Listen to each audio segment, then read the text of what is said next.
సరే అయితే సుప్రీంకోర్టు సిరుపై ఇచ్చిన ఏదైతే తీర్పులో పౌరసత్వం నిర్ధారణ ఎవరిది అనే చర్చ అయితే ప్రస్తుతం నడుస్తోంది. ఒక రాజ్యాంగ నిపుణులుగా దీనిపై మీ విశ్లేషణ ఏంటి? ఎస్ అండి. ఇప్పుడు ఇండియన్ కాన్స్టిట్యూషన్ ఇప్పుడు సుప్రీంకోర్టు ఒక తీర్పు వెలువరించినా అది సింగిల్ బెంచ్ ఇచ్చిందా, 2 జడ్జి బెంచ్ ఇచ్చిందా, లేకపోతే డివిజన్ బెంచ్ ఇచ్చిందా, తర్వాత భారత సుప్రీంకోర్టు అత్యుత్తమమైన తీర్పులు ఎప్పుడు ఇస్తుందంటే ఒక కాన్స్టిట్యూషనల్ బెంచ్ అనేది ఇస్తుంది. ఒక రాజ్యాంగ ఒక బెంచ్ అనేది ఒకటి ఫామ్ చేస్తారు. చాలా తీవ్రమైన రాజ్యాంగబద్ధమైన క్వశ్చన్లు ఉదయించినప్పుడు మనకి రాజ్యాంగబద్ధ ఒక బెంచ్ ఉంటుంది, కాన్స్టిట్యూషనల్ బెంచ్. అది తీర్పులు వెలువరిస్తుంది. అందులో సుమారు 15 మంది జడ్జిలు ఉంటారన్నమాట. ఇప్పుడు మనకి కేశవానంది భారతి కేసు అనేది, మినర్వా మిల్స్ కేసు అనేది ఎన్నో అత్యుత్తమమైన తీర్పులను భారత సుప్రీంకోర్టు ఇచ్చింది. ఒక ప్రపంచంలోనే ఒక గ్రేటెస్ట్ తీర్పులు అని చెప్పవచ్చు అనమాట. ఇప్పుడు ఈ విషయం కూడా కాన్స్టిట్యూషనల్ బెంచ్కి వెళ్ళబోతుందంటే వెళ్ళిపోతుంది అనేది నేను చెప్పగలుగుతాను. ఎందుకంటే ఇప్పుడు చీఫ్ జస్టిస్ ఇచ్చిన జస్టిస్ సూర్యకాంత్ గారు బగ్చి జస్టిస్ ఈ తీర్పు వెలువరించారు. కానీ ఇది డివిజన్ బెంచ్కి మనకి కాన్స్టిట్యూషనల్ బెంచ్కి వెళ్ళే అవకాశం ఉంది. ఇప్పుడు ప్రధానంగా మీరు అడిగిన ప్రశ్న ఏంటంటే పౌరసత్వ నిర్ధారణ ఎవరు చేయాలి? ఇప్పుడు ఈ సంచలనమైన తీర్పులో సుప్రీంకోర్టు ఇచ్చిన తీర్పులో పౌరసత్వ నిర్ధారణ అంటే సిటిజన్షిప్ నిర్ధారణ చేయాలి. అండర్ ఆర్టికల్ 326 ప్రకారం ప్రతి 18 సంవత్సరాల నిండిన ప్రతి పౌరుడికి యూనివర్సల్ సాఫ్రేజ్ అంటే వయోజన ఓటు హక్కు ఉంటుంది. ఈ వయోజన అండర్ ఆర్టికల్ 326 ప్రకారం వయోజన ఓటు హక్కు ప్రతి పౌరుడికి 18 సంవత్సరాలు నిండితే వయోజన ఓటు హక్కు అనేది నాట్ ఓన్లీ లీగల్ రైట్ అండి, ఇది ఒక రాజ్యాంగం కల్పించిన ఒక హక్కు. అది కాన్స్టిట్యూషనల్ రైట్. దాన్ని తిరస్కరించే హక్కు ఎవ్వరికీ లేదు. మరి ఈ సిరి నిర్వహణలో చాలామంది కోట్ల మంది ప్రజలు 97 కోట్ల మంది ఇక్కడ వెస్ట్ బెంగాల్లో, 47 లక్షల మంది బీహార్లో ఓటు వేయలేకపోయారు. మరి ఇందులో ఎంతమందికి ఓటు హక్కు కల్పించబడే హక్కు ఉండి కూడా ఓటు వేయలేకపోయారు అంటే ఆర్టికల్ 326 అక్కడ విఫలం అయ్యిందా? ఆర్టికల్ 326ని అంటే పౌరులకి ఓటు హక్కు కల్పించడంలో ఎలక్షన్ కమిషన్ అడ్డు వచ్చిందా అంటే అడ్డు వచ్చిందా లేదా అనేది ఇక్కడ నిర్ధారణ కావాల్సిందే. ఎందుకంటే 4 వారాల గడువులు ఇప్పుడు ఇదే తీర్పులో Supreme Court of India election commission ఒకటి రిక్వెస్ట్ చేసింది. ఎందుకంటే తెలంగాణ నుంచి భద్రాద్రి కొత్తగూడెం నుంచి ఒక పిటిషన్ వెళితే దాని మీద మనకి సుప్రీంకోర్టు ఒకటి చెప్పింది అనమాట, వీవీప్యాట్లో టైంను కూడా నోటిఫై చేయమని. అదొకటి చెప్పింది. తర్వాత ఇదే తీర్పు సందర్భంలో ఇంకొక విషయం ఏంటంటే ఈ ఎవరైతే ఓట్ల నుంచి రిమూవ్ చేయబడ్డారో సిర్లో ఏదో డెత్తో నేచురల్లో మైగ్రేషన్ ఏదో పేరు చెప్పి వాళ్ళకి సంబంధించిన సిటిజన్షిప్ నిర్ధారించుకోవడానికి ఆ సంబంధిత మంత్రిత్వ శాఖ కేంద్ర ప్రభుత్వానికి ఎలక్షన్ కమిషన్ వెంటనే పంపండి అంది. ఇప్పుడు వెస్ట్ బెంగాల్లో 97 లక్షలు, ఇప్పుడు బీహార్లో 47 లక్షల మంది ఓటర్లు రిమూవ్ చేసిన వాళ్ళని ఇటు కేరళ తమిళనాడులో ఇప్పుడు యూనియన్ హోమ్ మినిస్టర్ పౌరసత్వాన్ని నిర్ధారిస్తుంది. అక్కడికి ఎలక్షన్ కమిషన్ పంపితే ఇప్పుడు అది ఓటు హక్కు వీళ్ళకి ఉందని కొంతమందికి ఇచ్చిన మరి వాళ్ళు ఓటు వేయలేకపోయారు రీసెంట్ అసెంబ్లీ ఎలక్షన్లో. మరి వాళ్ళు ఆర్టికల్ 326 ప్రకారం కాన్స్టిట్యూషనల్ రైట్ని వాళ్ళు కోల్పోయారు. రాజ్యాంగం ప్రసాదించిన హక్కు పౌరులకి కోల్పోయారు. మరి దీని పరిస్థితి ఎవరు బాధ్యత వహిస్తారు అంటే ఇది సుప్రీంకోర్ట్ ఆఫ్ ఇండియాకు ఒక కాంప్లెక్స్ క్వశ్చనే. ఎందుకంటే ఒక టైం ల్యాగ్ ఇదే అపోజిషన్ మాట్లాడుతుంది.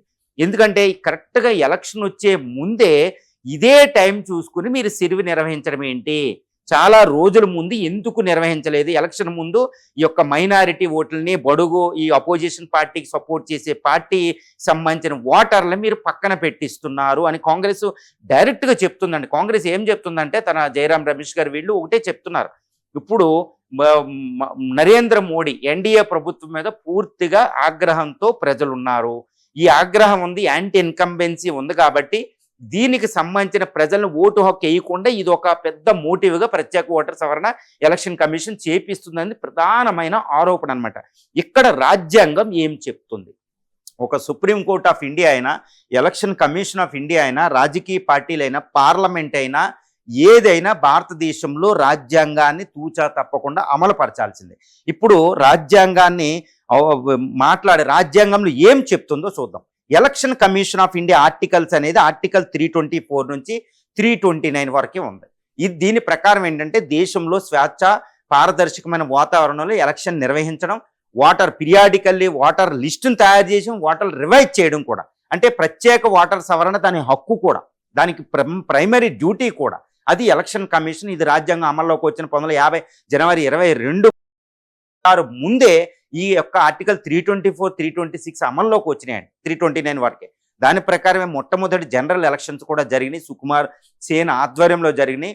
వండర్స్ ఆఫ్ ది వండర్స్ భారతదేశంలో ప్రజాస్వామ్య ఎలక్షన్స్ నిర్వహించడం, ఓటర్లు 98 కోట్ల మంది ఓటర్లతో. కానీ ఇదే ఎలక్షన్ కమిషన్ ఆఫ్ ఇండియాకి ఒక హక్కు అయితే లేదు.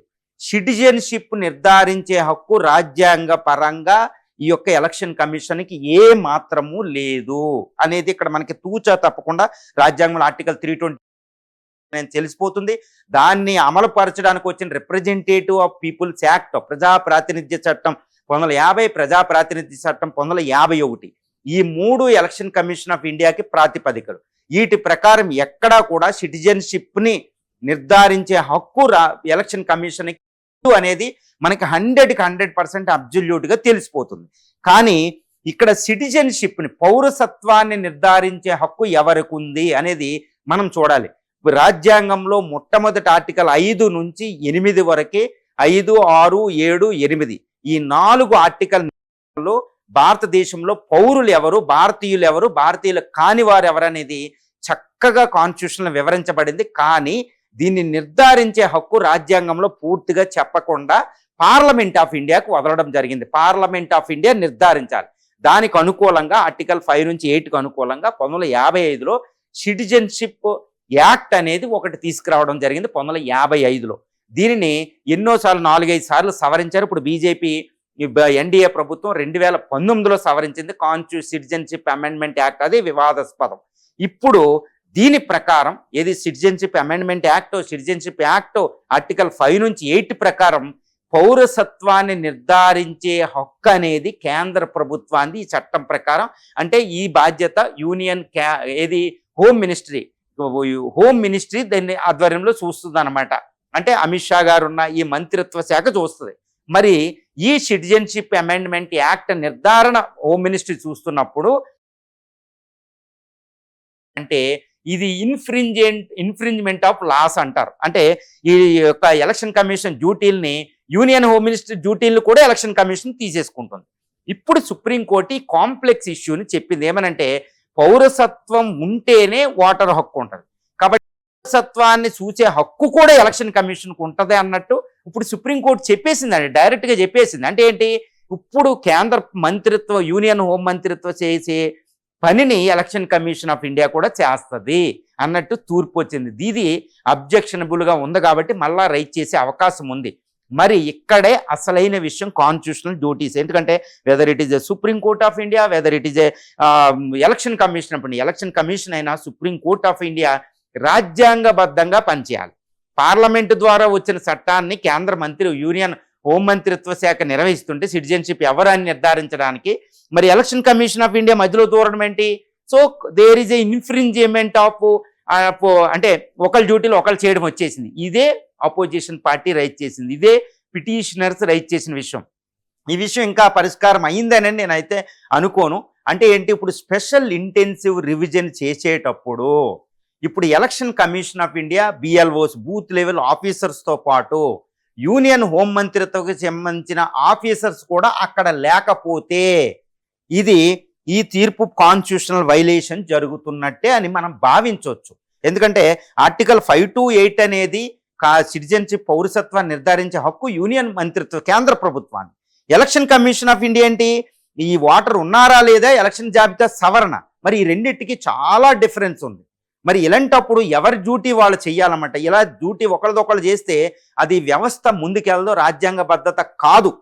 అలాంటప్పుడు మరి ఈ ఇద్దరు కలిసి ఈ వాటర్ రివిజన్స్ అప్పుడు ఎందుకు ఉండకూడదు? ఇది ఒక సొల్యూషన్ అవుతుందండి. కానీ ఇక్కడ లేదు. లేకపోతే ఇప్పుడు ఎలక్షన్ కమిషన్ ఆఫ్ ఇండియా ఎవరైతే పౌరులుగా నిర్ధారణ కాలేదో వాళ్ళ డీటెయిల్స్ యూనియన్ మంత్రిత్వ కేంద్ర ప్రభుత్వానికి పంపించాలి. ఇప్పుడు ఈ టైంలో ఎలక్షన్స్ అయిపోయింది.